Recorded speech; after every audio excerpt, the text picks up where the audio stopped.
Hello दोस्तों, जीवन एक संघर्ष यूट्यूब चैनल में आप सबका स्वागत है। आइए आज सुनाएंगे जया एकादशी व्रत कथा। चलिए शुरू करते हैं। जय श्री कृष्णा, राधे राधे।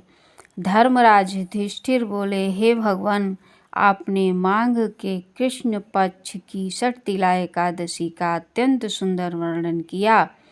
अब आप कृपा करके माघ शुक्ल पक्ष एकादशी का वर्णन कीजिए। इसका क्या नाम है, इसके व्रत की क्या विधि है और इसमें कौन से देवता का पूजन किया जाता है। श्री कृष्ण कहने लगे कि हे राजन, इस एकादशी का नाम जया एकादशी है। इसका व्रत करने से मनुष्य ब्रह्म हत्यादि पापों से छूटकर मोक्ष को प्राप्त होता है तथा इसके प्रभाव से भूत पिशाच आदि योनियों से मुक्ति हो जाती है। इस व्रत को विधि पूर्वक करना चाहिए। अब मैं तुमसे पद्म पुराण में वर्णित इस महिमा की एक कथा सुनाता हूँ। देवराज इंद्र स्वर्ग में राज करते थे और अन्य सब देवगण सुखपूर्वक स्वर्ग में रहते थे। एक समय इंद्र अपनी इच्छा अनुसार नंदन वन में अप्सराओं के साथ विहार कर रहे थे और गंधर्व गान कर रहे थे। उस गंधर्वों में प्रसिद्ध पुष्पदत्त तथा उसकी कन्या पुष्पवती और चित्रसेन तथा उसकी स्त्री मालिनी भी उपस्थित थी। साथ ही मालिनी का पुत्र पुष्पवान और उसका पुत्र माल्यवान भी उपस्थित थे।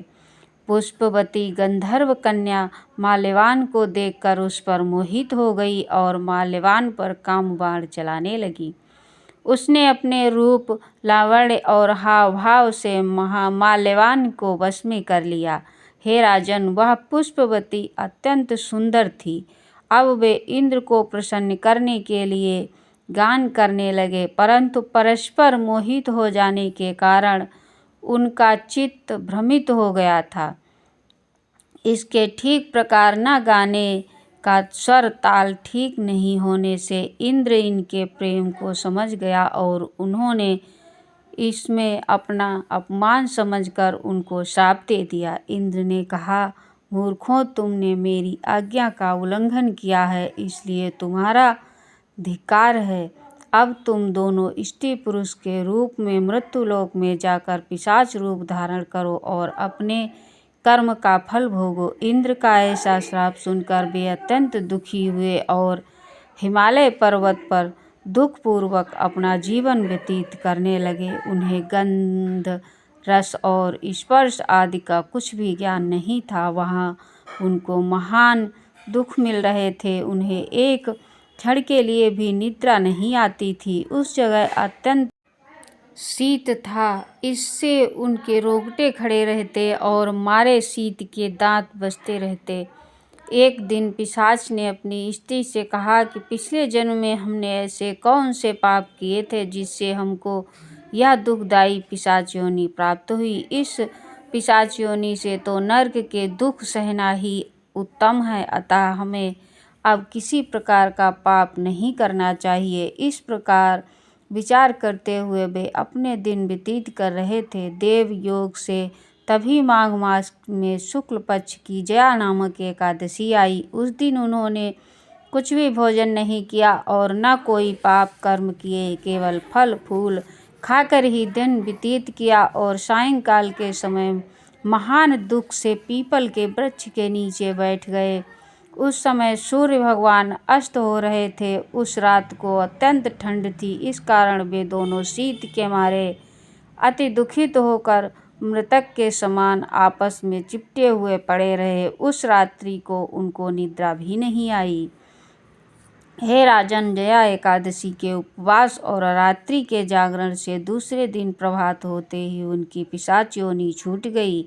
अत्यंत सुंदर गंधर्व और अप्सरा की देह धारण कर सुंदर वस्त्रभूषणों से अलंकृत होकर उन्होंने स्वर्गलोक को प्रस्थान किया। उस समय आकाश में देवता उनकी स्तुति करते हुए पुष्प वर्षा करने लगे। स्वर्गलोक में जाकर इन दोनों ने युवराज इंद्र को प्रणाम किया। इंद्र इनको पहले में रूप में देखकर अत्यंत आश्चर्यचकित हुआ और पूछने लगा कि तुमने अपने पिशाच योनि से किस प्रकार छुटकारा पाया, सो सब बतलाओ। माल्यवान बोले कि हे देवेंद्र, भगवान विष्णु की कृपा और जया एकादशी के व्रत के प्रभाव से ही हमारी पिशाच देह छूट है। तब इंद्र बोले कि हे माल्यवान, भगवान की कृपा और जया एकादशी का व्रत करने से न केवल तुम्हारी पिशाच योनि छूट गई, वरन हम लोगों के भी वंदनीय हो गए हो, क्यों भगवान विष्णु और शिव के भक्त हम लोगों के वंदनीय हैं, अतः आप धन्य हैं।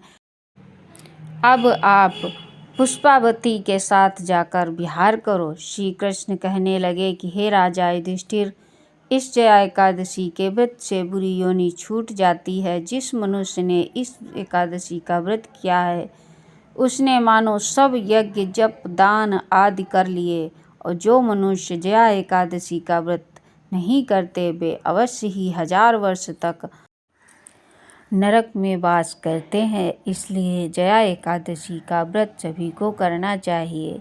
व्रत ना कर सकें तो नियमों का पालन अवश्य करना चाहिए।